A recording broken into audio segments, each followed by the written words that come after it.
Gimana penggunaan aplikasi GeoGebranya ya. Mhm. Kalau misalkan kita nemu jurnal yang menggunakan model pembelajaran tapi berbantuannya GeoGebra, apakah itu jurnalnya bisa diambil ya, Ibu? Bisa selama Seperti ini. data-data yang hasil-hasil penelitian itu relevan sama pertanyaan kamu.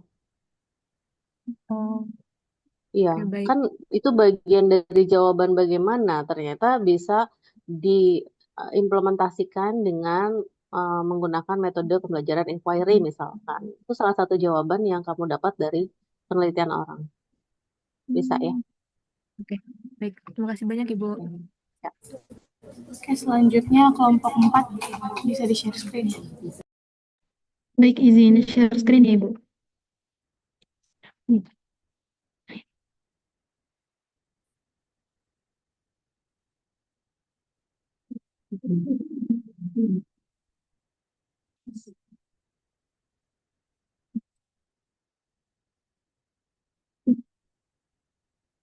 Baik, jadi judul yang kami ambil yaitu analisis kemampuan komunikasi matematis siswa pada materi geometri. Kemudian untuk rumusan masalah yang kami rumuskan, itu yang pertama, bagaimana kemampuan komunikasi matematis siswa dalam menyelesaikan soal-soal pada materi geometri. Kemudian, apa saja bentuk komunikasi matematis yang paling dominan digunakan siswa dalam pembelajaran geometri menurut studi sebelumnya. Nah, kemudian kami telah menemukan 10 artikel, dan contoh artikelnya yang pertama ada analisis kemampuan komunikasi matematis siswa pada materi lingkaran ditinjau dari perbedaan gender. Kedua, dan tiga juga ya. Ada analisis yang kedua, analisis kemampuan komunikasi matematis siswa SMA pada materi program linear. Ketiga, analisis kemampuan komunikasi matematis tertulis siswa kelas 7 materi geometri bangun datar ditinjau dari jenis kelamin dan lain sebagainya. Sampai 10.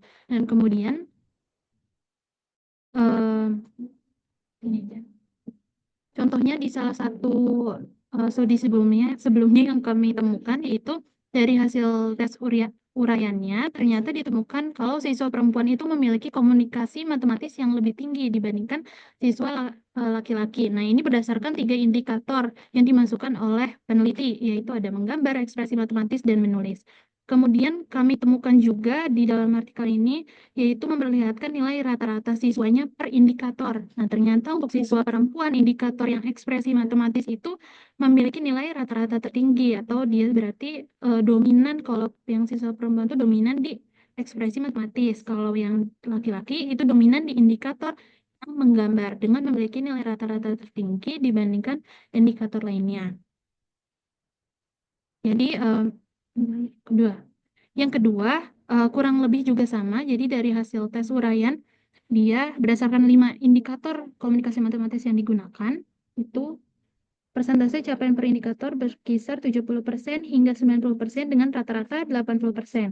Dan dia menunjukkan bahwa sebagian besar siswa memiliki kemampuan komunikasi matematis yang baik dalam menyelesaikan soal-soal pada materi yang berkaitan dengan geometri visual seperti grafik dan model pertidasamaan. Nah, ditemukan juga ternyata bentuk komunikasi yang paling dominan digunakan itu adalah menyatakan ide dengan tulisan secara jabar, menyelesaikan permasalahan sehari-hari dengan menggambar grafik dan menghubungkan gambar ke dalam ide matematika. Jadi dari temuan yang kami dapatkan itu kurang lebih bisa membantu untuk menjawab rumusan kami, yaitu tadi bagaimana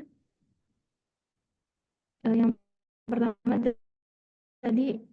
Jadi di 10 artikel itu Ibu hampir semua bagaimana komunikasi matematis siswa dalam menyelesaikan soal-soal pada geometri, dan apa sih bentuk komunikasi matematis yang paling dominan digunakan oleh siswa. Ya udah habis.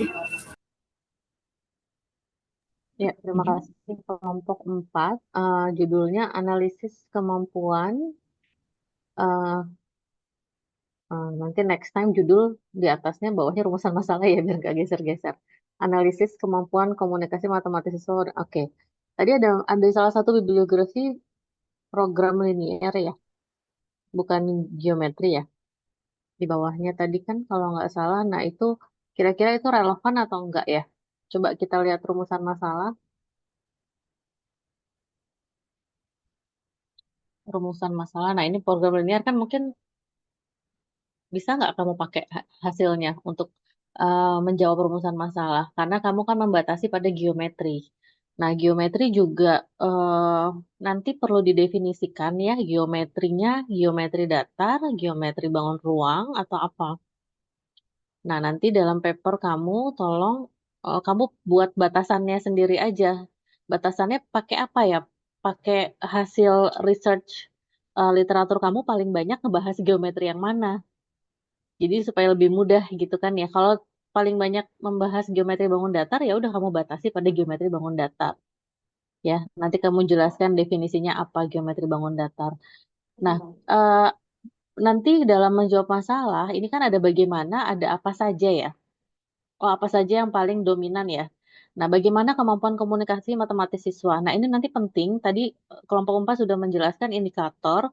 Jadi perlu ada juga pembahasan tentang apa yang dimaksud dengan kemampuan komunikasi matematis, indikatornya apa saja, sehingga kamu bisa menjelaskan bagaimananya. Ya, apakah dengan gambar, bagaimana kalau dengan gambar contohnya, dengan kata-kata seperti apa, dengan simbol seperti apa. Nah, rumusan masalah kedua tentu saja ini yang lebih spesifik ya, ketika sudah dijelaskan nomor satu bagaimana, kamu bisa men- mencari tahu yang paling dominan. Sebetulnya kalau yang paling dominan ini nanti agak eh, datanya itu kamu entah menggunakan sumber paper yang cukup banyak atau kamu bisa menyimpulkan dari beberapa laporan studi gitu. Karena kamu bicara dominan ya. Jadi dominan itu sih ibu sarankan kamu cari paper yang banyak ya. Kalau misalkan em, ya artinya lebih berhati-hati saat kamu mau menjawab rumusan masalah nomor 2. Gitu Oh aja iya, sih baik saran Ibu. ibu ya. Iya, Ya, baiklah Ibu. Baik, terima kasih oke, banyak Ibu atas saran dan masukannya. oke. Silakan dilanjut. Oke, selanjutnya kelompok 13 boleh presentasi ini.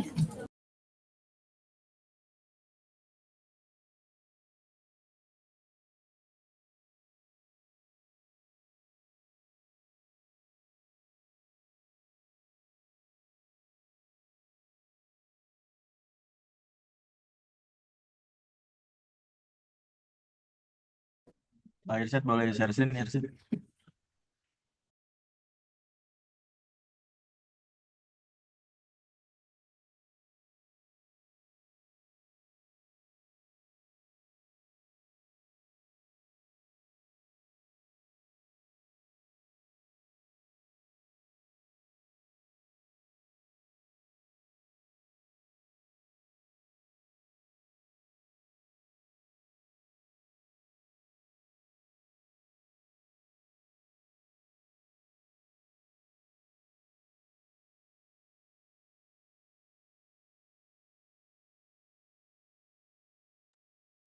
Sebentar Ibu.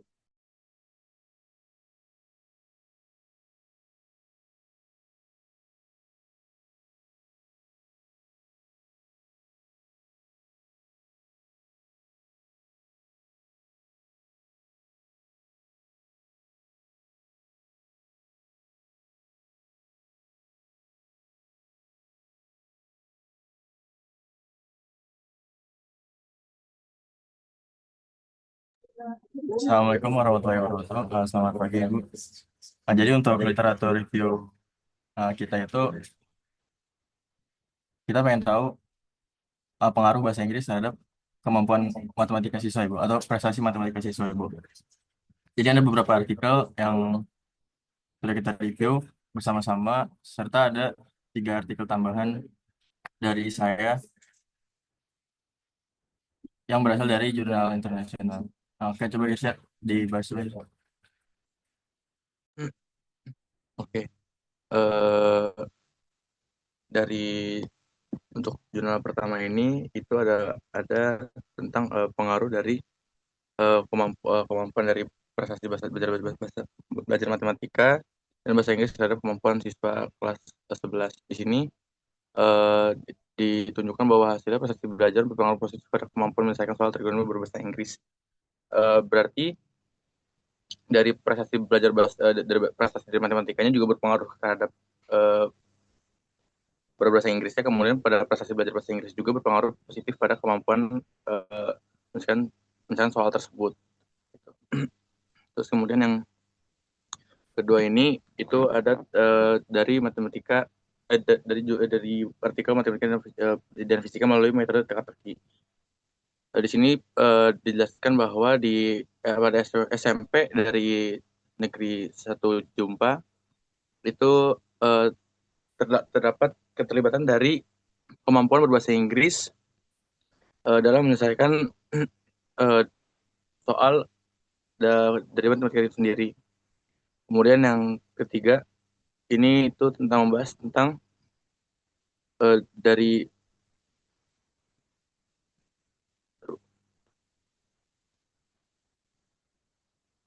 ketiga ini. Jadi peran dari orang tua dari matematika itu sendiri itu berpengaruh besar terhadap dari selanjutnya bisa dilanjutkan oleh ini Bajan.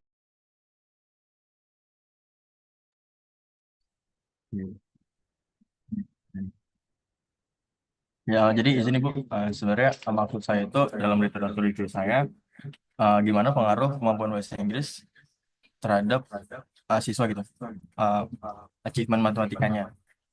Nah, tapi dari jurnal-jurnal yang saya temuin itu, penelitiannya itu, siswanya ini memang sudah berada di sekolah yang kegiatan belajar mengajar itu sudah berbahasa Inggris. Jadi diteliti lebih lanjut lagi, kayak mohon maaf, seperti reading proficiency-nya itu ngaruh nggak kepada achievement mereka. Ini contohnya di artikel ini, reading proficiency dan mathematics problem solving by high school English language learner. Nah, jadi itu pada dasarnya sekolahnya itu Maaf emang kalau sudah. saya waktunya habis. Oke. Izin langsung ini. Jadi pada dasarnya itu sekolahnya itu udah berbahasa Inggris, dan di sekolah itu banyak sekolah di Amerika ini banyak anak-anak dari Amerika Latin juga yang Inggrisnya itu adalah second language. Dan di situ diteliti apakah kemampuan bahasa Inggris dari siswa-siswa yang bahasa Inggris itu adalah second language ini mempengaruhi prestasi matematikanya, dan ternyata itu signifikan Bu, signifikan mempengaruhi kemampuan atau prestasi matematika mereka Bu. Kurang lebih seperti itu Bu. Oke, boleh ditampilkan rumusan masalahnya untuk kelompok ini, kelompok 13. Rumusan Ya, masalahnya apa? coba Iset ditunjukkan Iset.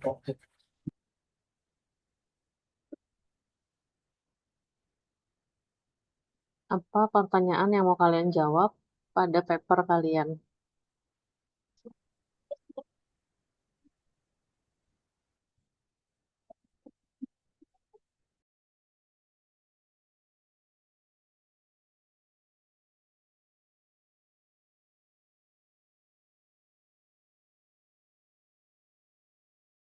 Ada rumusan masalahnya mana ya? Kelompok 13. Ya, sebentar. Iset bisa share sini nggak? Atau dibacakan aja, mungkin dibaca karena waktunya kita terbatas. Apa pertanyaan yang akan dijawab dalam paper yang akan kalian tulis? Karena itu kan kunci dari yang kita bahas hari ini ya. Pertanyaannya apa? Oh iya Bu. Oke. Dibaca aja.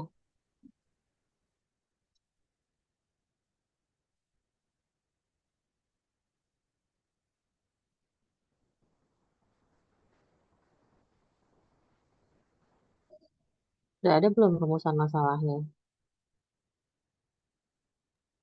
Sudah Ibu, tapi pokoknya intinya itu bagaimana pengaruh dari kemampuan berbahasa Inggris terhadap Oke, cukup. Ya. Oke, boleh di mute yang lain, suaranya agak mengganggu. Fatimah, Andita boleh di mute dulu suaranya. Keluar bocor suara. Nah, oke. Jadi Bu mau mengomentari kelompok 13 ya. Pengaruh kemampuan bahasa Inggris. Bagaimana pengaruh? Kan kemarin Ibu sudah menjelaskan entah di sini atau di kelas satunya ya. Kalau judul pengaruh itu identik dengan penelitian dengan metode kuantitatif, di mana kamu mengukur kemampuan siswanya gitu ya, lalu diuji dengan uji statistik. Kalau judulnya pengaruh ya, walaupun itu eh, apa namanya tidak selalu seperti itu, tapi itu identik dengan penelitian kuantitatif, the effect of bla bla bla gitu ya, kalau pakai bahasa Inggris. Itu satu. Jadi rumusan masalah sebetulnya yang paling penting yang akan kita bahas, tapi kelompok ini tadi belum menampilkan rumusan masalahnya. Tadi pertanyaannya masih bagaimana pengaruh ya. Bagaimana pengaruh itu Ibu masih belum terbayang nanti menjelaskannya bagaimana. Itu pertama. Kedua, mengenai kemampuan bahasa Inggris, kita perlu melihat konteks negara Indonesia di mana mayoritas pembelajaran di sekolah pada umumnya menggunakan bahasa Indonesia. Kalau kita bandingkan dengan negara Singapura, di mana di situ multicultural, ada orang India, ada orang Cina, ada orang Malay ya, di mana mereka punya bahasa ibu yang berbeda-beda, tapi second language adalah bahasa Inggris. Nah, pembelajaran di kelas pun berbahasa Inggris. Maka memang banyak sekali penelitian-penelitian yang konteksnya di negara Singapura melihat keterkaitan antara kemampuan bahasa Inggris dengan kemampuan matematik. Nah, kira-kira urgensinya kelompok ini mengangkat topik kemampuan bahasa Inggris terhadap kemampuan matematik itu apa?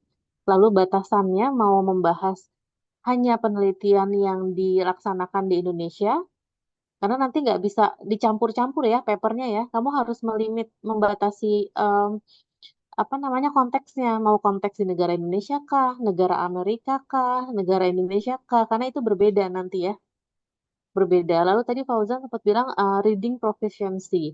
Reading proficiency sama kemampuan bahasa Inggris itu berbeda. Ya, definisinya berbeda. Kemampuan membaca sama kemampuan bahasa Inggris itu definisinya berbeda. Jadi tolong lebih fokuskan mau membahas apa gitu ya. Kalau dari konteks Indonesia, itu banyak penelitian yang menyatakan ada keterkaitan antara kemampuan berbahasa dengan kemampuan matematik. Nah, untuk kelompok ini konteksnya di negara mana? Itu penting Berarti ya. masih ada konteks di negara mananya ya, Pak? Iya, karena kan beda. Indonesia Campur sama gitu. Singapura beda. Indonesia dominan pakai bahasa Indonesia. Singapura dominan pakai bahasa Inggris dengan latar belakang siswa yang beraneka ragam gitu ya. Jadi itu makanya penting dilakukan penelitian di Singapura mengenai kemampuan bahasa Inggris. Kalau kita kira-kira urgensinya apa? Mungkin itu bisa menjadi pertimbangan kelompok 13. Sama rumusan masalahnya tolong diperbaiki itu ya dicermati ya. Oke, Ya, ya, cukup ya. Ibu Rosa. Silakan kelompok selanjutnya. Kelompok selanjutnya langsung bersiap ya. Jadi langsung share screen. Bawah. Selanjutnya kelompok 1 ya. Bismillahirrahmanirrahim. Assalamualaikum warahmatullahi wabarakatuh. Kami dari kelompok 1 ada Hasya, ada Meliana, ada Mulan. Di sini izin presentasi mengenai notate dari bibliografi, analisis kemampuan penalaran matematik siswa pada materi SPLDV. Ini judul artikel yang kita ambil ada 10 rumusan masalah yang diambil. Bagaimana kemampuan penalaran matematik siswa dalam menyelesaikan soal pada materi SPLDV, dan yang kedua ini apa saja aspek kemampuan penalaran matematis yang dimiliki siswa dalam memahami dan menyelesaikan materi SPLDV. Di biografi yang pertama, artikel ini mendeskripsikan kemampuan penalaran matematis siswa di materi SPLDV berdasarkan tingkat kecerdasan emosional. Yang penelitian ini menggunakan metode deskripsi kualitatif dan hasil penelitian menunjukkan bahwa siswa dengan kecerdasan emosional tinggi mampu memenuhi seluruh indikator penalaran. Sedangkan siswa dengan kecerdasan emosional rendah ini sedang masih kurang teliti dan sering melakukan kesalahan dalam penyusunan argumen. Siswa dengan kecerdasan emosional rendah ini hanya mampu memberikan kesimpulan tanpa alasan yang memadai. Di anotasi bibliografi yang kedua, Di artikel ini membahas pengaruh self-regulated learning atau kemandirian belajar terhadap kemampuan pengenalan matematis siswa di materi SPLDV. Penelitian dilakukan secara kuantitatif dengan pendekatan korelasional terhadap 15 siswa dan hasil penelitian menunjukkan bahwa terdapat hubungan yang sangat kuat dan positif antara tingkat self-regulated learning siswa dengan kemampuan pengenalan matematis mereka. Yang berarti semakin tinggi kemandirian belajar siswa, maka semakin baik pula kemampuan pengenalan matematisnya. Di anotasi bibliografi yang ketiga, artikel ini membahas proses pengembangan LKPD berbasis Inquiry Based Learning dan model pengembangan ID dengan subjeknya siswa kelas 8, di mana kelas 8E sebagai kelas eksperimen dan 8B sebagai kelas kontrol. Dan hasil penelitiannya ini menunjukkan terdapat perbedaan signifikan antara kemampuan penalaran dan pembuktian matematis siswa. Kelas eksperimen dan kontrol menandakan bahwa penggunaan LKPD ini berbasis Inquiry Based Learning memberikan dampak yang positif. Di anotasi bibliografi yang keempat, artikel ini bertujuan untuk mendeskripsikan kemampuan penalaran matematis siswa kelas 8 SMP pada materi SPLDV yang dilakukan secara kualitatif deskriptif dengan subjek 20 siswa, dan hasil penelitian menunjukkan bahwa 20 siswa memiliki 4 dari 20 memiliki kemampuan penalaran tinggi, 14 sedang, dan 2 rendah.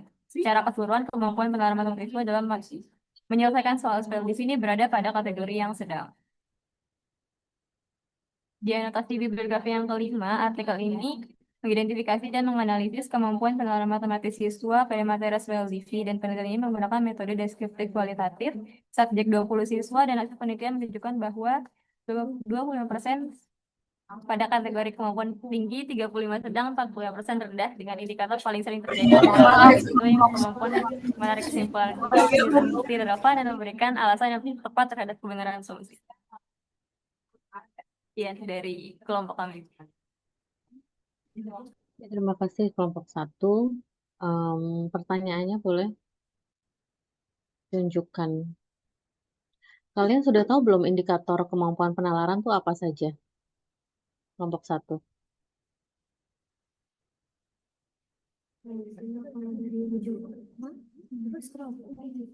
Apa indikator? Dijawab aja langsung.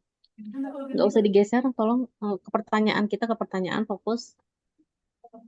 Nah, silakan dijawab. Indikatornya udah tahu belum? Indikator yang kita dapat ini ada 4 tuh. Pertama, identifikasi informasi, yang kedua itu mengaitkan objek matematika, yang ketiga menyusun argumen, yang keempat menarik kesimpulan. Itu berdasarkan satu sumber atau banyak sumber. Jadi untuk merumuskan indikator nanti tolong lihat dari berbagai sumber ya. Jangan hanya menggunakan satu sumber. Lalu perlu juga nanti dijelaskan dalam paper kenapa SPLDV yang dipilih. Ya, apakah memang kemampuan penalaran ini sangat apa ya ibaratnya ya? Pertanyaan Ibu gini, kenapa SPLDV? Kenapa bukan sistem pertidaksamaan linier misalkan? Yang pakai tanda kurang dari, lebih dari gitu ya. Nah, motivasi itu karena gini, karakter dari materi itu juga bisa memunculkan kemampuan penalaran matematis gitu ya. Kan SPLDV biasanya siswa belajar metode eliminasi, substitusi, dan seterusnya ya. Nah, aspek penalarannya itu di mana? Nah, itu nanti kamu boleh baca lebih lanjut lagi dari paper-paper yang sudah meneliti tentang kemampuan penalaran matematis. Jadi tolong nanti untuk semua kelompok ya, dalam menjelaskan argumentasi, dijelaskan ya, apa urgensinya kalian mengangkat masalah ini. Kenapa kemampuan penalaran itu penting pada materi SPLDV. Ya, tentunya kan materi SPLDV ini kan luas ya. Yang mau dibahas itu yang masalah yang seperti apa gitu. Kalau masalah rutin, apakah memang terlihat kemampuan penalarannya? Kan sifatnya prosedural ya, kalau menyelesaikan SPLDV ya. Jadi bisa lebih tajam lagi nanti. Oke, untuk kelompok 1. Silahkan dilanjut. Oke, mungkin sekian dari kelompok 1 ya Ibu. Terima kasih atas tanggapannya Ibu. Assalamualaikum warahmatullahi wabarakatuh. Selanjutnya kelompok 2.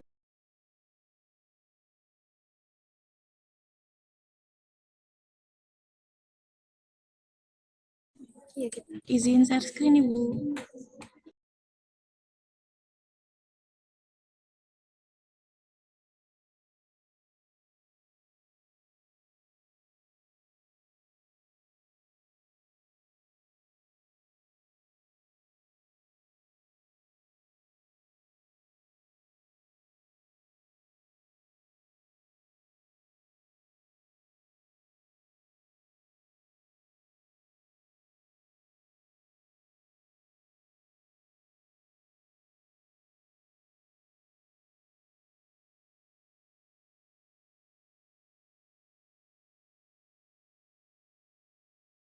Halo. Assalamualaikum warahmatullahi wabarakatuh.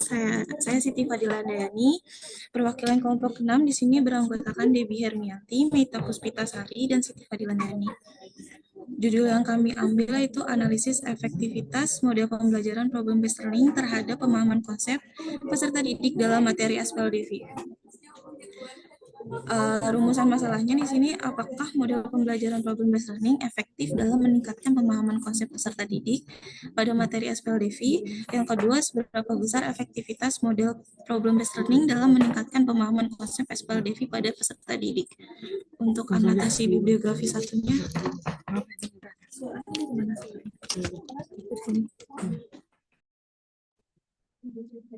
Berikutnya ada anotasi bibliografi dari artikel yang pertama dengan judul Pengaruh Model Pembelajaran Problem Based Learning terhadap Pemahaman Konsep Matematis Siswa pada Materi Sistem Persamaan Linear Dua Variabel di kelas 8 SMP Negeri 7 Pematang, Siantar. Artikel ini membahas implementasi model problem based learning dalam pembelajaran matematika, khususnya pada topik SPLDV. Metode yang digunakan dalam penelitian ini adalah metode eksperimen dengan jenis pre-experimental design. Subjek penelitian ini adalah siswa kelas 8 di salah satu SMP di Sumatera Barat, yaitu SMP Negeri 7 Pematang, Siantar. Tujuan utama penelitian ini yaitu untuk mengetahui apakah penerapan model problem-based learning dapat meningkatkan kemampuan pemahaman konsep matematis siswa. Melalui observasi yang dilakukan, penulis mengatakan bahwa salah satu faktor kesulitan siswa di sekolah tersebut terdapat dalam pokok bahasan SPLDV. Penelitian ini merupakan penelitian kuantitatif dan menggunakan pengujian statistik. Berdasarkan hasil tes pada siswa dan analisis data, penulis menyimpulkan bahwa terdapat pengaruh signifikan penggunaan model pembelajaran problem-based learning terhadap pemahaman konsep matematis siswa kelas 8 SMP Negeri 7 Pematang, Siantar. Selanjutnya ada anotasi bibliografi 3 yang menjawab rumusan masalah kedua, di mana judul artikel itu upaya peningkatan pemahaman konsep sistem persamaan lineal dua variabel menggunakan model pembelajaran problem based learning berbasis lembar kerja siswa atau LKS pada mata pelajaran matematika. Jadi penelitian ini itu bertujuan untuk mengetahui efektivitas model pembelajaran PBL dalam meningkatkan konsep matematika siswa kelas 10 SMK Muhammadiyah 3 Nganjuk. Pada konsep pemahaman siswa kelas 10 Muhammadiyah 3 Nganjuk, khususnya pada materi SPLDV. Nah, jadi hasil penelitian itu menunjukkan bahwa model PBL memberikan dampak positif terhadap aktivitas pembelajaran dan pemahaman siswa. Aktivitas guru meningkat dari 86% pada siklus menjadi 98% siklus kedua. Sedangkan aktivitas siswa meningkat dari 71% menjadi 92%. Selain itu, rata-rata siswa juga mengalami peningkatan dari 77,21 pada siklus 1 menjadi 86,5 pada siklus kedua. Presentasi ketuntasan belajar siswa pun naik dari 71,42% menjadi 92,85%. Dengan hasil tersebut, penerapan model PBL dinyatakan Oke, cukup, tidak perlu berhasil dibaca karena semua. telah memenuhi indikator kinerja yang ditetapkan. Masih ada lagi waktunya? Sudah habis, Ibu. Oke, kelompok 6. Apa masih ada tampilan yang mau di scroll down ke bawah? Atau ini saja? Ada lagi nggak? Gimana? Ada 10 bibliografi, cuman karena waktunya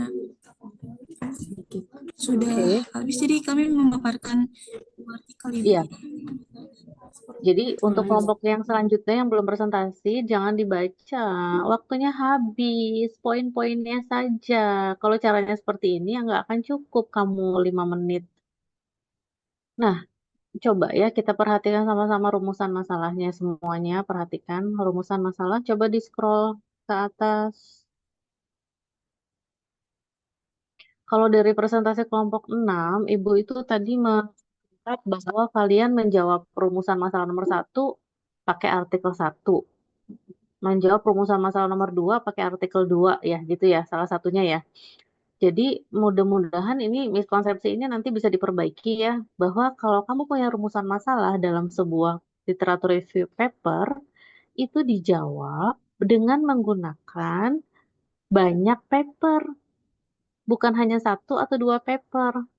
Yang namanya menggunakan literatur, kita baca, kemarin Ibu menyebutkan 10, itu minimal ya. Ya, rata-rata bisa 40 atau lebih yang direview. 40 atau lebih paper yang direview, tapi karena kalian masih belajar, maka Ibu minta minimal 10. Bukan satu rumusan masalah dijawab dengan satu paper. Kalau kalian merumuskan masalahnya seperti ini, apakah model PBL efektif? Nah, ini adalah pertanyaan untuk paper nomor 1, di mana dia melakukan studi kuantitatif, melakukan uji statistik. Jadi untuk paper yang kamu tulis bukan seperti ini rumusan masalahnya. Rumusan masalah nomor 2 juga seberapa besar efektivitas, ini juga adalah rumusan masalah untuk penelitian kuantitatif, di mana kalian mengambil data di lapangan lalu melakukan uji statistik gitu ya, dengan perhitungan statistik. Nah, apakah itu yang mau kalian lakukan? Kan tidak ya. Jadi mudah-mudahan kelompok 6 nanti tolong berdiskusi sama kelompok yang lain ya. Bisa berdiskusi dengan kelompok yang tadi pertama presentasi, kelompok 12 atau kelompok 4 ya. Kelompoknya Septiana atau kelompoknya Inaya, tolong berdiskusi agar miskonsepsinya nanti diperbaiki ya. Jadi rumusan masalahnya tolong diperbaiki. Ya, begitu saran untuk kelompok 6. Silahkan dilanjut.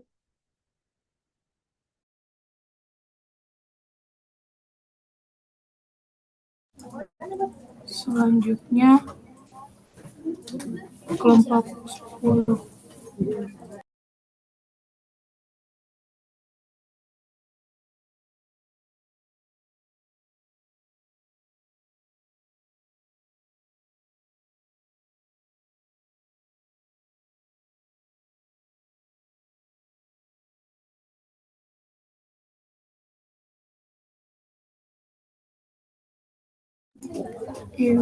Kelompok 7.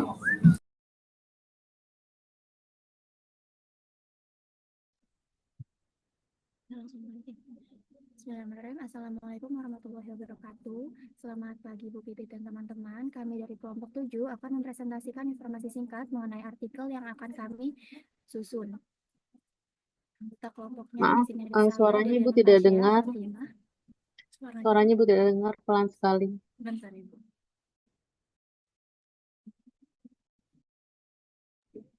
Kalau dari sini lebih jelas, Bu.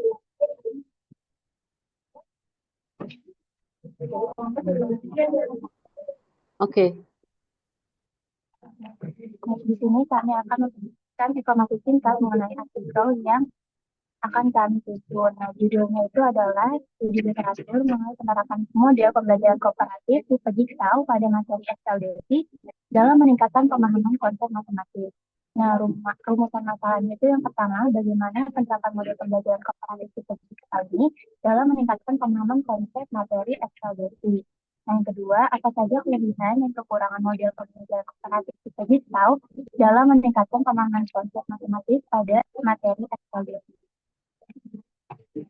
Kemudian adapun fokus dari artikel yang kami ambil itu ada 3, yaitu pembelajaran kooperatif tipe Jigsaw, lalu pembelajaran SLDC di SMP, dan terakhir pemahaman konsep matematik dari materi SLDC.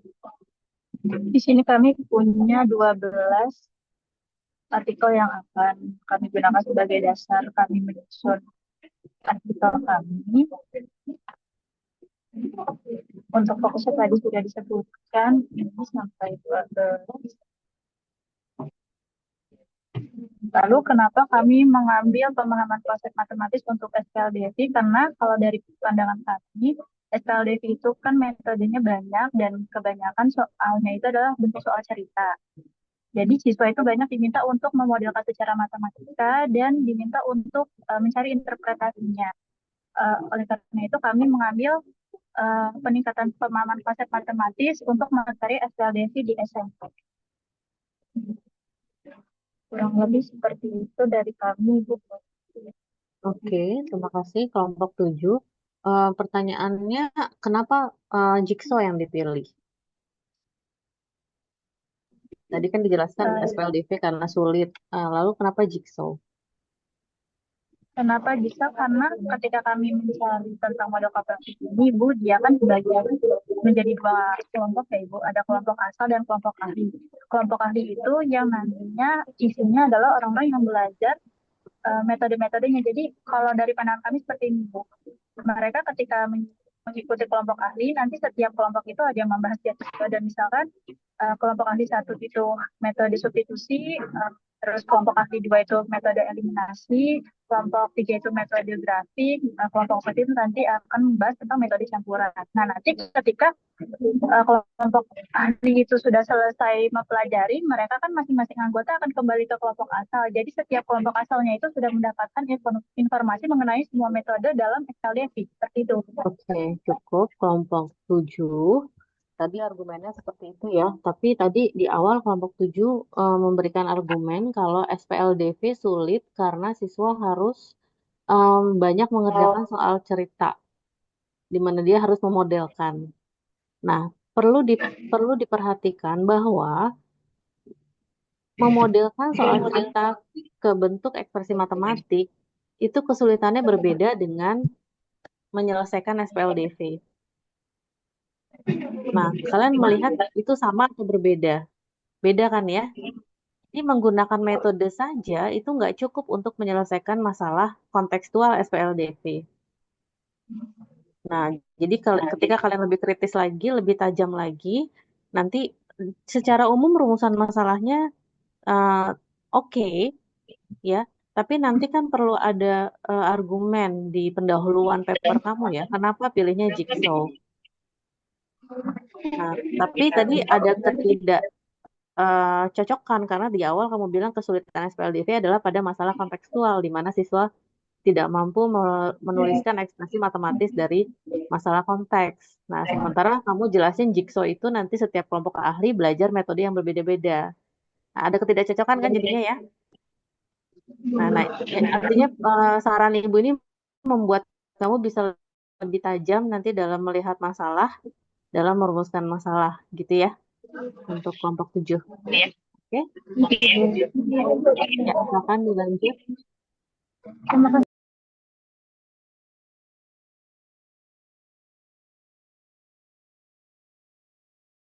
Lanjut kelompok 10.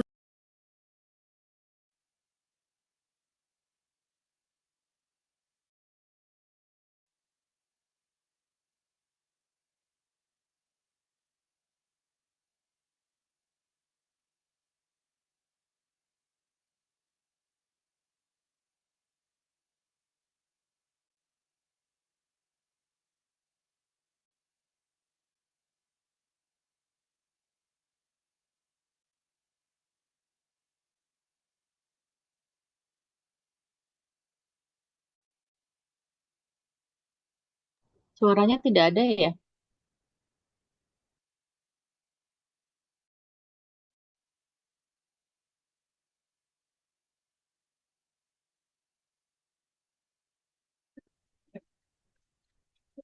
Assalamualaikum warahmatullahi wabarakatuh. Kami dari kelompok 10 dengan anggotanya ada Devina, Najma, dan Nadia.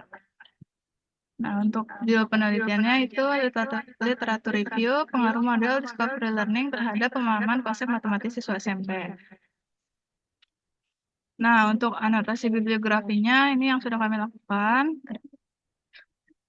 Ada 11 jurnal dan kesimpulannya.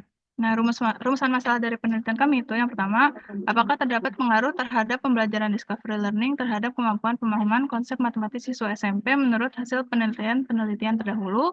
Dan yang kedua, faktor-faktor apa saja yang mempengaruhi keberhasilan penerapan discovery learning dalam meningkatkan kemampuan pemahaman konsep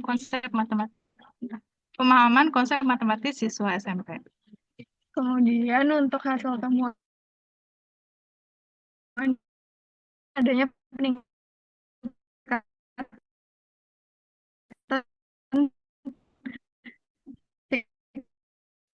signifikan display learning juga efektif di persamaan kuadrat, sistem persamaan linear dua variabel, sudut, hingga bangun datar.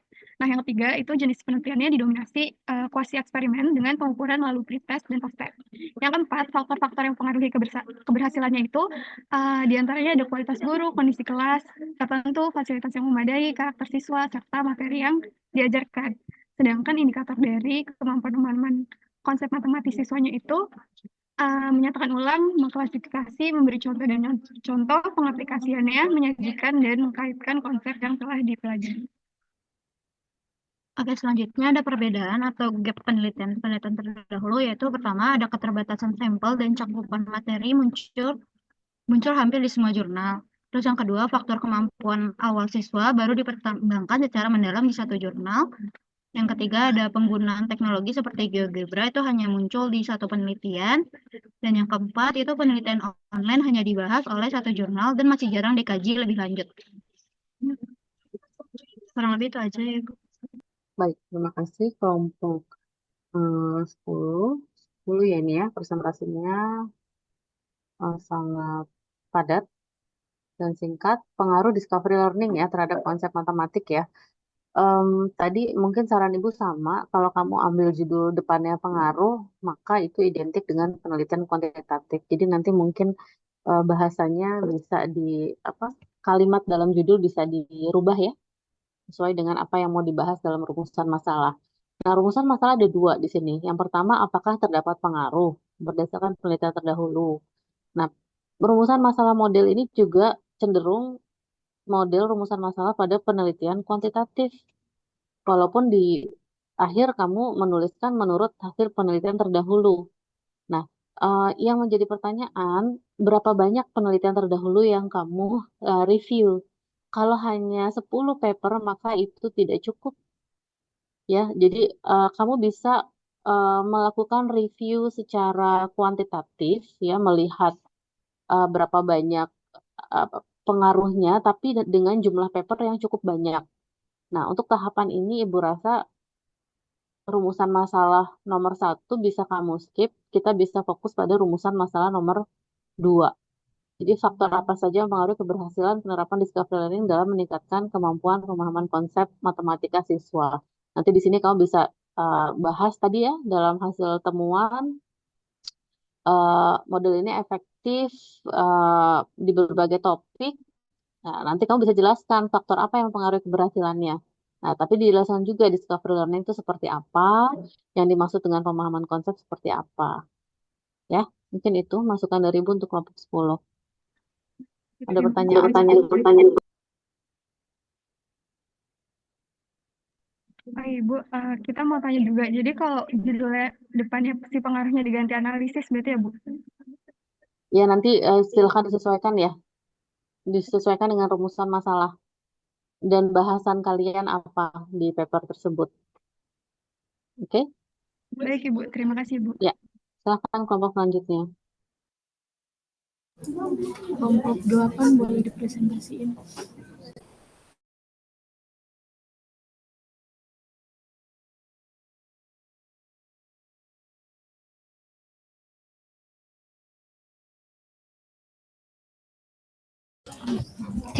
Assalamualaikum warahmatullahi wabarakatuh. Selamat siang, Ibu Pipit. Kami dari kelompok 8 yang beranggotakan Abdullah, saya sendiri Aisyah Cahya, dan Anita Milani. Di sini untuk judul artikel kami yaitu studi literatur efektivitas model pembelajaran problem-based learning dalam meningkatkan kemampuan berpikir kritis matematis siswa. Dengan rumusan masalah, bagaimana efektivitas model pembelajaran problem-based learning dalam meningkatkan kemampuan berpikir kritis matematis siswa menurut studi terdahulu. Nah, di sini kami menganalisis 12 artikel, di mana salah satunya yaitu pengaruh model pembelajaran problem-based learning terhadap peningkatan kemampuan berpikir kritis matematis siswa SMP kelas 9 dengan pendekatan pretest dan post-test. Dan setelah dilakukan uji, didapatkan hasil bahwa model TBL ini memiliki dampak yang positif terhadap kemampuan berpikir kritis matematis siswa.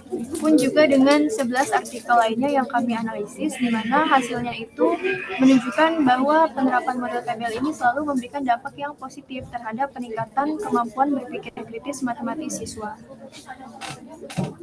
Mungkin sekian dari kelompok kami kembalikan ke Ibu Pipin. Terima kasih. Kelompok 8, boleh kembali ke rumusan masalah.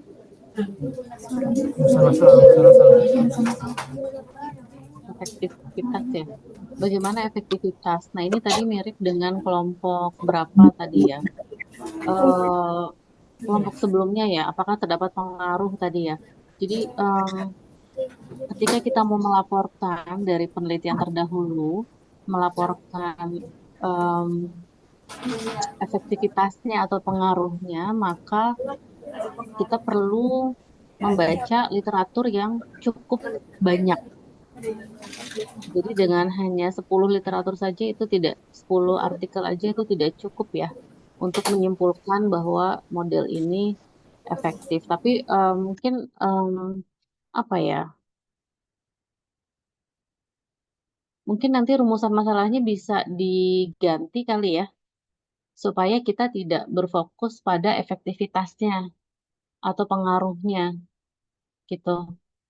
Ibu belum terbayang apa, tapi mungkin dengan kamu nanti mempelajari lagi definisi dan indikator kemampuan berpikir kritis itu apa, lalu dikaitkan dengan model pembelajaran problem based learning, kalian bisa menemukan benang merahnya itu apa yang bisa nanti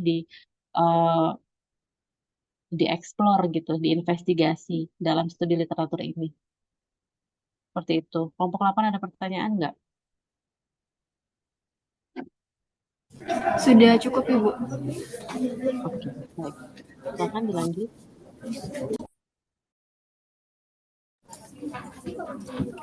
Selanjutnya kelompok udah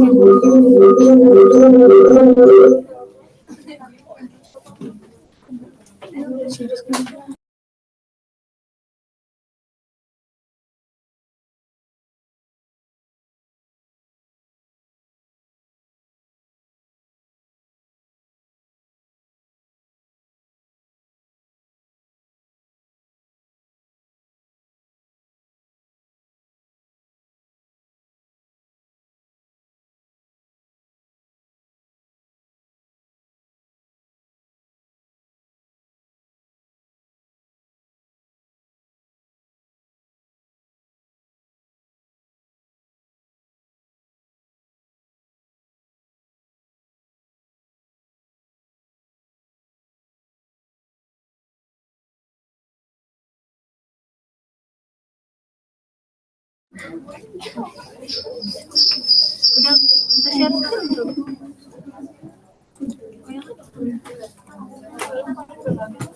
Oke, sebelumnya di sini kita mengambil judul analisis pemahaman matematika siswa SMP melalui metode blended learning. Rumusan masalah di sini kita ada 3. Yang pertama itu bagaimana pemahaman siswa terhadap materi matematika setelah mengikuti pembelajaran dengan metode blended learning. Itu didukung sama jurnal 1, 2, 3, 7, dan 10 yang ada di sini. Untuk jurnal 1 itu dia membahas tentang menunjukkan blended learning sangat efektif, dan di mana 91% untuk siswa SD dan SMP, kemudian 89% untuk SMA dalam meningkatkan pemahaman konsep matematika. Terus untuk analisis bibliografi yang kedua, itu juga sama, mengatakan bahwa blended learning itu membantu siswa memahami konsep matematika lebih baik, terutama melalui interaksi tatap muka. Kemudian yang artikel ketiga juga mengatakan blended learning dengan berbantuan Zoom meeting meningkatkan hasil belajar matematika secara signifikan dibandingkan metode konvensional. Kemudian untuk yang artikel yang ketujuh itu juga sama, mengatakan blended learning khususnya dalam hybrid classroom itu meningkatkan pemahaman konsep dan disposisi matematis siswa. Lalu artikel yang ke-10 juga menunjukkan bahwa blended learning dan digabung dengan RMA itu sangat signifikan meningkatkan pemahaman konsep. Lalu untuk rumusan masalah yang kedua itu adalah tentang faktor-faktor apa saja yang mempengaruhi pemahaman siswa dalam pembelajaran melalui metode blended learning. Ini didukung dengan artikel yang pertama, ini juga membahas tentang tersebut, yaitu tentang efektivitas dipengaruhi oleh kombinasi daring, luring, analisis statistik rigor, dan jenjang pendidikan. Kemudian juga pada artikel yang ke-6, itu juga membahas tentang faktornya, yaitu interaksi aktif siswa guru, sumber belajar digital seperti e-learning dan video, kemudian pendekatan student center. Lalu juga artikel 9 dan 10, untuk 9 itu membahas tentang motivasi belajar meningkat karena fleksibilitas blended learning, sedangkan yang artikel ke-10 itu karena adanya pendekatan konseptual RNA dan fase pembelajaran yang terstruktur.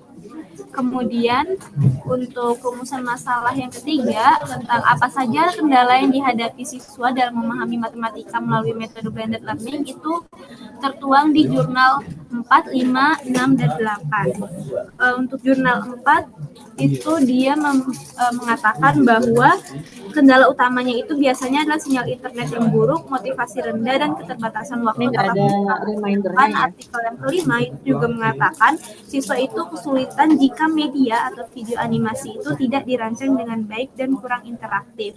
Sedangkan pada artikel ke-6 mengatakan konsentrasi siswa teralihkan oleh konten digital di luar materi serta waktu pembelajaran yang lebih lama.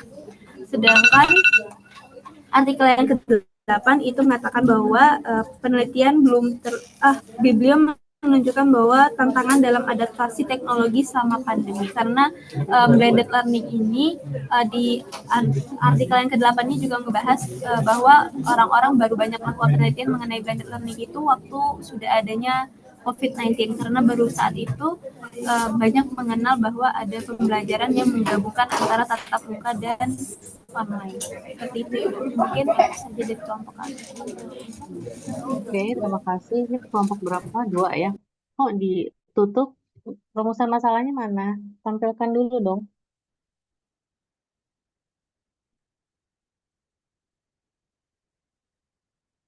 Yang lain tidak kebetulan PJ-nya dari kelompok 2 nggak ada yang ngebantu reminder waktu ya. Kasih waktunya Ibu. Ya, mana dia itunya? Tampilan rumusan masalahnya mana? Bentar Ibu. Nggak bisa di-share.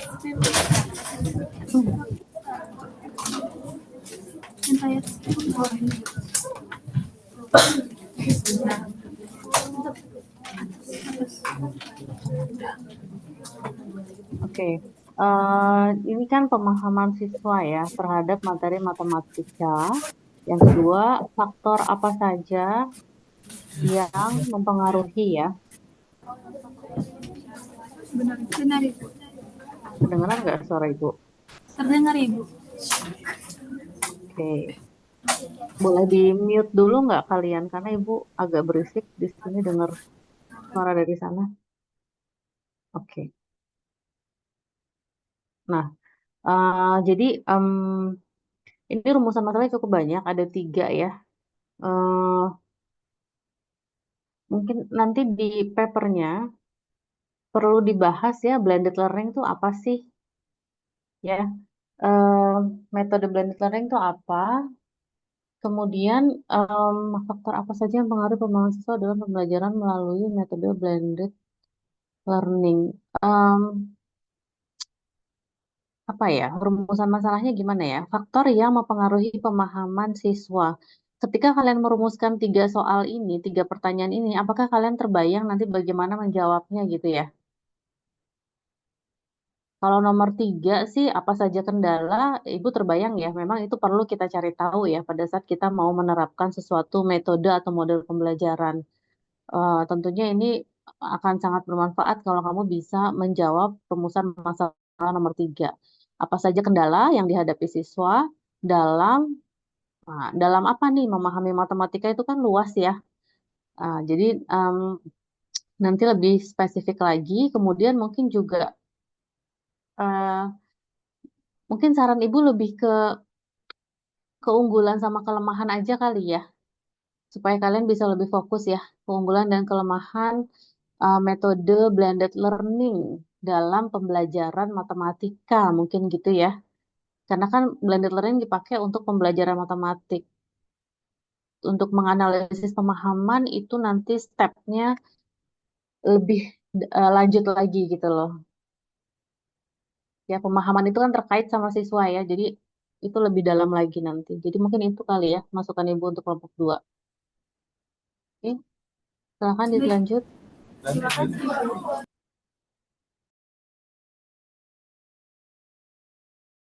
Selanjutnya presentasi kelompok 11.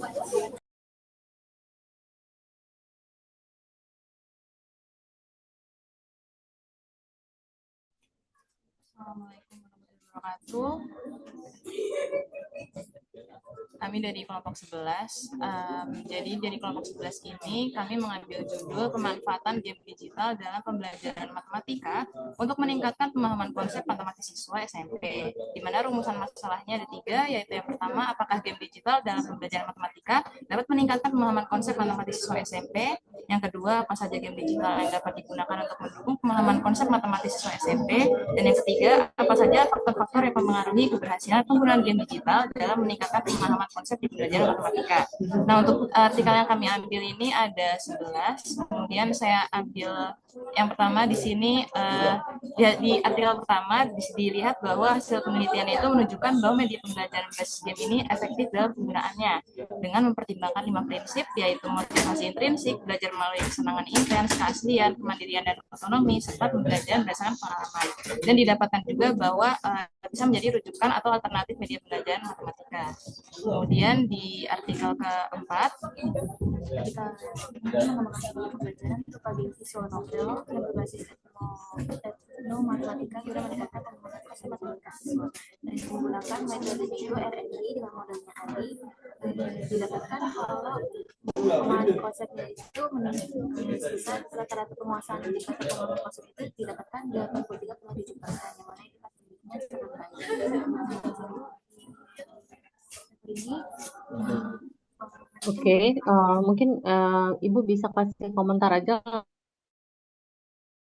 langsung ke rumusan masalah. Ibu khawatir waktunya nggak cukup. Suaranya juga agak pelan dari kelompok 11 ini ya. Iya, Ibu. Ya, kelompok 11 tadi sudah jelas Ibu mendengar rumusan masalahnya. Judulnya pemanfaatan game digital dalam pembelajaran matematik untuk meningkatkan pemahaman konsep. Nah, ini kan ada 3 rumusan masalah nih, ya. Saran Ibu, rumusan masalah nomor 1 itu kamu hapus, ya, karena pada saat kamu mengajukan judul ini, menulis judul ini, tentunya kan secara intuitif kan kita sudah menganggap bahwa dia dapat ya, ada manfaatnya, benar nggak? Nah, jadi pertanyaan nomor 1 itu kamu jawab, tapi sebagai introduction dari paper kamu ya. Sebagai argumen bahwa kemampuan pemahaman konsep matematis siswa dapat meningkat dengan penerapan game digital. Itu kan harus dibuktikan, bukan harus dibuktikan, harus dinyatakan berdasarkan penelitian terdahulu juga ya pada saat bikin argumen ya.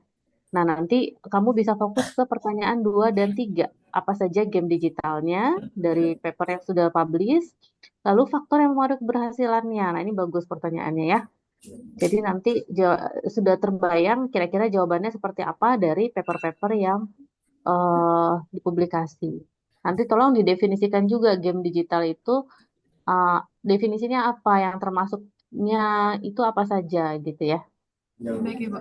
Itu ya, masukan Ibu untuk kelompok 11. Oke? Jadi fokus ke perumusan nomor 2 dan 3. Baik, Ibu. Terima kasih, Ibu. Ya, lanjut kelompok selanjutnya.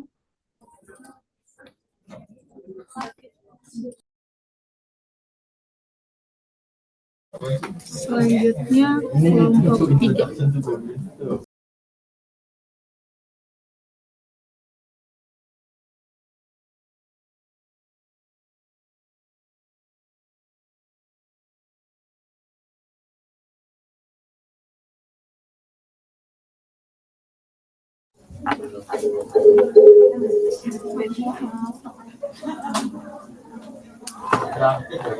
Assalamualaikum warahmatullahi wabarakatuh. Ini dari anggota kelompok itu ada Andi, Halimah, dan saya sendiri, Siti Aisyah, dengan judul studi literaturnya itu analisis efektivitas pendekatan etnomatematika dalam meningkatkan kemampuan pemecahan masalah matematis pada siswa SMP. Nah, untuk rumusan masalahnya akan dijelaskan oleh Halimah. Rumusan masalahnya untuk yang pertama ada apakah pendekatan etnomatematika efektif dalam meningkatkan kemampuan pemecahan matematis pada siswa SMP. Kemudian yang kedua, bagaimana perbandingan kemampuan pemecahan masalah matematis siswa sebelum dan sesudah diterapkan pendekatan etnomatematika matematika. Kemudian yang ketiga, apa saja kendala dalam penerapan pendekatan etnomatematika untuk meningkatkan kemampuan pemecahan masalah matematis. Selanjutnya akan Cukup itu dijelaskan oleh aja. Andy. Sorry, kelompok Di sini 3. kami mengambil Halo, 12 artikel yang setiap halo kelompok artikelnya 3. sudah kami highlight berdasarkan rumusan masalah yang Tes, tes. memungkinkan. Jadi di sini Kelompok untuk 3. rumusan masalah yang pertama, di sini kami meng-highlight dengan warna kuning untuk rumusan Halo, masalah suara Ibu terdengar nggak? dengan warna biru, dan untuk rumusan masalah yang Suara Ibu terdengar nggak ya? kita deh kayaknya coba ini deh laptop. Suara Ibu terdengar nggak? Boleh dijawab? Halo, suara Ibu terdengar kah? Terdengar Ibu. Oke, Ibu tadi bilang cukup kelompok 3 di rumusan masalah aja ya, karena ada kelompok yang belum presentasi, waktu kita terbatas.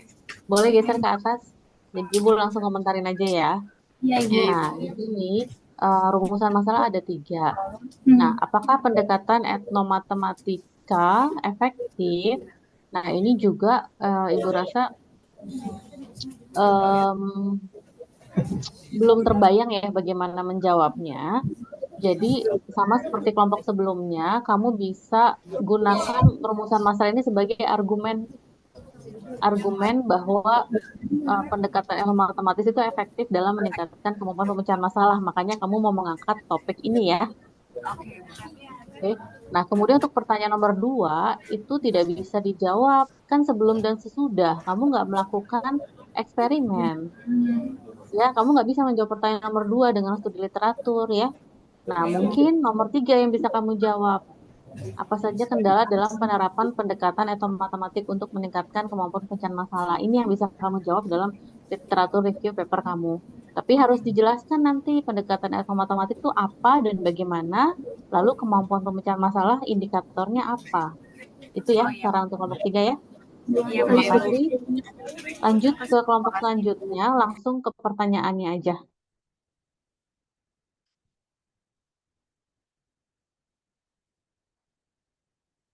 Selanjutnya kelompok 9.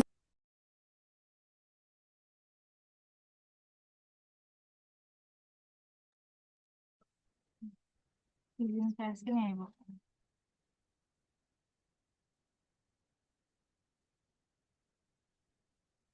Oke, baik Ibu. Sebelumnya izin kami dari kelompok 9 ingin mempresentasikan rumusan masalah dari judul kami. Oke, untuk judul kami itu adalah analisis model pembelajaran RME terhadap kemampuan pemecahan masalah matematika siswa. Nah, untuk rumusan masalahnya itu ada 2. Yang pertama, apa saja faktor penyebab rendahnya kemampuan pemecahan masalah matematis siswa. Dan yang kedua, mengapa model pembelajaran RME dapat meningkatkan kemampuan pemecahan masalah matematis siswa. Oke, cukup sampai di sini saja. Ibu langsung komentari ya, karena mau sholat Jumat kan ya. Nah, analisis model pembelajaran RME terhadap kemampuan pemecahan masalah.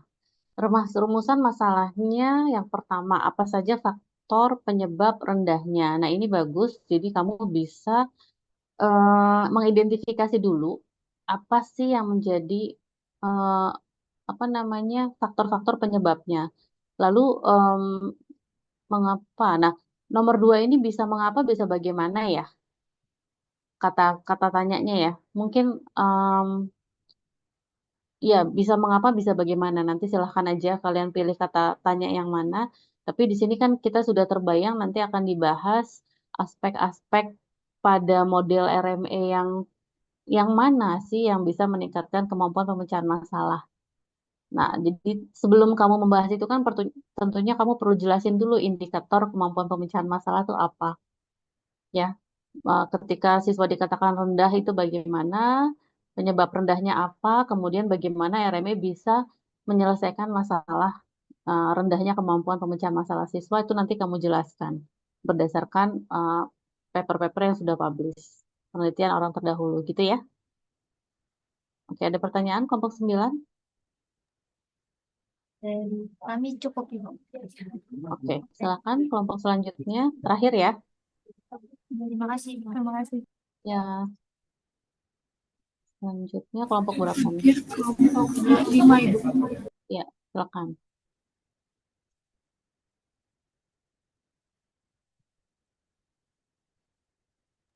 Baik, apakah suara kami terdengar di Ibu? Terdengar? Terdengar? Baik, bismillah. Kami dari kelompok 5 izin share screen, Ibu. Baik, apakah sudah terlihat di Ibu? Sudah? Ya, baik. Jadi judul artikel yang akan kami buat adalah tinjauan literatur tentang efektivitas model contextual teaching and learning atau CTL dalam meningkatkan kemampuan berpikir kritis matematis siswa. Dengan rumusan masalahnya adalah bagaimana efektivitas penerapan model CTL dan meningkatkan kemampuan berpikir kritis matematis siswa berdasarkan hasil-hasil penelitian terdahulu. Jadi ini hanya Hmm. satu masalah, Bu. Ya, oke. Rumusan masalahnya tadi bagaimana efektivitas ya. Judulnya tujuan literatur tentang efektivitas model CTL dalam meningkatkan kemampuan berpikir kritis. Nah, kalau pertanyaannya bagaimana efektivitas, mungkin sama seperti yang tadi sudah ya, relatif komentar Ibu sama, karena kalau efektivitas nanti eh, biasanya judul-judul rumusan masalah semacam ini tuh dijawab dengan metode statistik ya, dengan uji statistik. Jadi kamu perlu ngambil data, tapi kan di sini kan kamu mau melaporkan apa yang sudah diteliti orang ya. Jadi rumusan masalahnya bisa diganti mungkin intinya bagaimana CTL ini dapat mungkin ya meningkatkan kemampuan berpikir kritis. Nah, mirip-mirip sama yang lain, jadi kamu perlu mendeskripsikan, perlu menjelaskan model CTL itu apa dan bagaimana. Lalu kemampuan berpikir kritis itu apa dan indikatornya apa saja. Sehingga kamu bisa mencari keterkaitan nih antara model CTL dengan kemampuan berpikir kritis. Nah, kalau kita bicara efektivitas, mungkin penelitian-penelitian sebelumnya itu rata-rata kalau penelitian di Indonesia itu pasti at the end kesimpulannya efektif, berpengaruh positif, bisa meningkatkan gitu ya. Tapi kan yang mau kita laporkan tidak sekedar iya efektif atau iya bagus gitu ya. Tapi kita mau lihat bagaimana sih komponen-komponen CTL ini ya bisa diterapkan di kelas supaya kemampuan berpikir kritis siswa itu meningkat. Jadi kalian sebagai calon guru kan tentunya informasi tersebut akan lebih bermanfaat ya ketika tahu how-nya. Nah, jadi eh, pertanyaan-pertanyaan seperti itu nanti tolong kalian jawab di literatur review paper ini. Oke, ada pertanyaan kelompok 5? Izin bertanya, Bu. Berarti untuk Ya. rumusan masalah, eh, apakah lebih baik bagaimana hubungan antara penerapan model CTL dengan kemampuan berpikir kritis matematis seperti itu? Ya, silahkan nanti dirumuskan kembali. Tapi kalau kamu menggunakan kata hubungan itu nanti ada interpretasinya lagi secara penelitian kuantitatif ya. Oh, Jadi baik. jadi mungkin perumusan masalahnya nanti dipikirkan kembali kalimatnya seperti apa. Tapi kalian sudah ada bayangan nanti akan membahas apa gitu ya. Membahas kan bagaimana penerapan ini ya dalam meningkatkan kemampuan berpikir kritis. Mungkin itu ya. Oh, baik. Ya, Ya, cukup, Bu. Terima kasih. ya. Oke, semua sudah ya. Ibu maaf, Masih ada yang ingin mengajukan? Ibu saya mau izin memastikan Bu, untuk kelompok Ya. kami itu yang bagian rumusan masalah nomor 2 itu harus diganti bagian dominannya saja apa bagaimana Ibu? Sorry, kamu tadi maju nomor berapa? Maju urutan ke berapa? Urutan kedua di kelompok 4. Oke. Ya. Pertanyaannya apa? Untuk rumusan masalah kelompok kami itu hanya harus diganti bagian dominannya saja apa bagaimana Ibu? Ya, tadi Ibu kan menanyakan kalau kamu ingin menjawab pertanyaan nomor 2, tadi ya kan ada kata paling dominan ya. Iya. Nah, paling dominan itu kan berkaitan dengan quantity ya. Ya enggak, kita bandingin satu quantity terhadap quantity lain ya. Nah, biasanya kalau untuk menjawab itu kita perlu jumlah paper yang sangat banyak ya Iya. untuk bisa menjawab itu. Jadi kalau kamu hanya baca 10 paper, 12 paper, terus kamu mau membuat kesimpulan akan jawaban itu kurang valid gitu. datanya. Kecuali kamu menggunakan review literatur. Kalau pertanyaan ini bagus, Ibu rasa ya. Kalau nanti kamu ingin membuat literatur review paper yang serius, yang bagus, nah kalian mungkin bisa menggunakan jumlah paper yang cukup banyak gitu, bisa 40 paper atau lebih. Dan kita di situ ada analisis datanya. Kita bisa menganalisis datanya, menentukan dominan itu berdasarkan apa gitu. Tapi untuk saat ini untuk mengambil kesimpulan paling dominan dengan 10 paper, Ibu rasa kurang cukup datanya.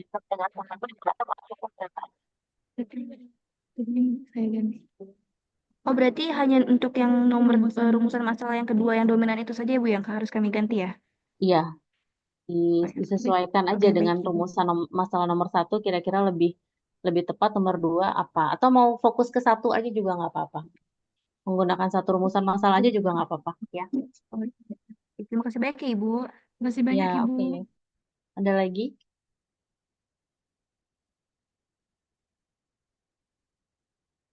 Sudah untuk hari ini?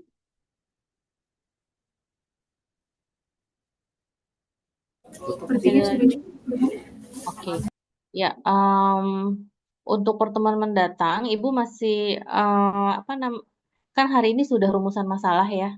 Nanti tolong di presentasi pertemuan mendatang, judul dan rumusan masalah sudah diperbaiki, kemudian kamu bisa menampilkan outline dari paper yang mau kamu buat, gitu ya. Jadi ada judul, rumusan masalah, itu nanti masuk ke dalam outline. Outline kan ada intinya ada 3 ya, pendahuluan, kemudian intinya, main body-nya, sama penutup atau kesimpulan. Seperti itu ya. Oke, ada pertanyaan?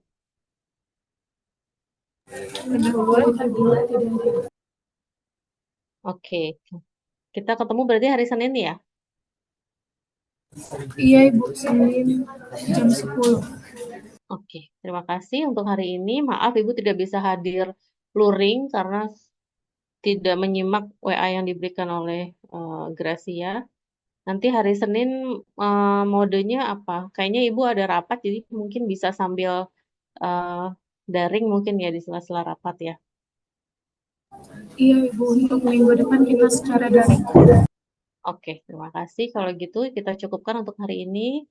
Assalamualaikum warahmatullahi wabarakatuh. Ya, Waalaikumsalam. Terima kasih, Ibu.